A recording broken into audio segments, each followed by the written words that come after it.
You ask Tiger to solve. This deals with linear equations with one unknown. The final result is x equals 5/2. Let's solve it step by step. Group all x terms on the left side of the equation. Subtract 3x from both sides. Group like terms. Simplify the arithmetic. Group like terms. Simplify the arithmetic.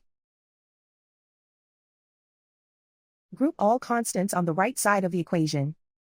Add 3 to both sides. Simplify the arithmetic.